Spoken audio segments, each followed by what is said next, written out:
Bismillahi wassalatu wassalam ala Rasulullah khatmin nabiyyin wa rahmatul alamin. Today we are going to talk about the critical analysis.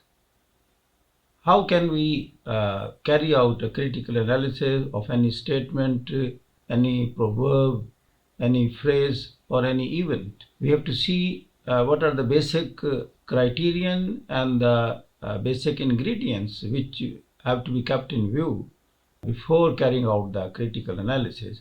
So we will do it with certain examples. We will give two examples, one very simple, the first one, and the second one would be a little advanced one.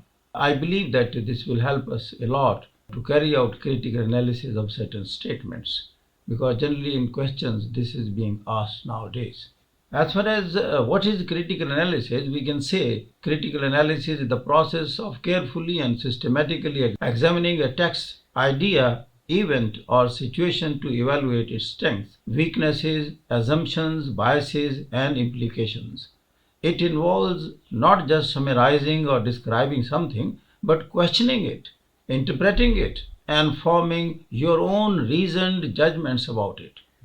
In critical analysis, we have to be concerned about these four things. Number one, breaking down complex information into components, then evaluate arguments, logic, evidence, and perspectives.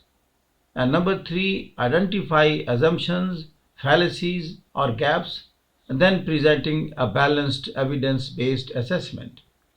A simple framework of writing critical analysis would be we can use these two types framework to structure any critical analysis, whether it's of a text, idea, policy, or event.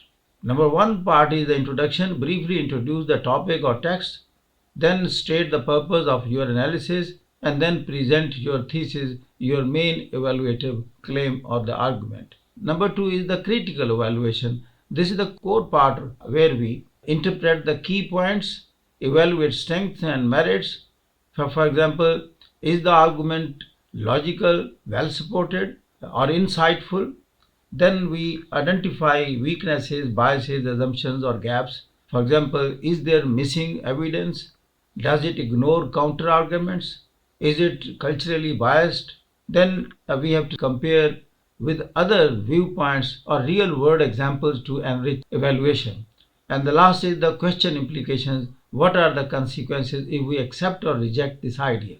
As far as the example, the quick example in this regard would be if the topic is fast food and health, analyzing an article claiming fast food is entirely responsible for obesity. As far as the introduction, in introduction we generally say the article Fast Food Nation argues that fast food is the primary cause of rising obesity rates. This analysis will evaluate the strengths and weaknesses of this argument, considering both the evidence presented and alternative perspectives. Then is the critical evaluation phase.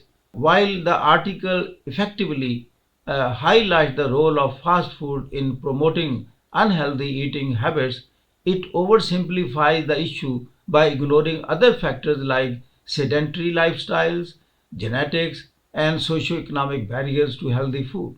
Furthermore, the argument lacks empirical data comparing fast food's role to other contributing factors.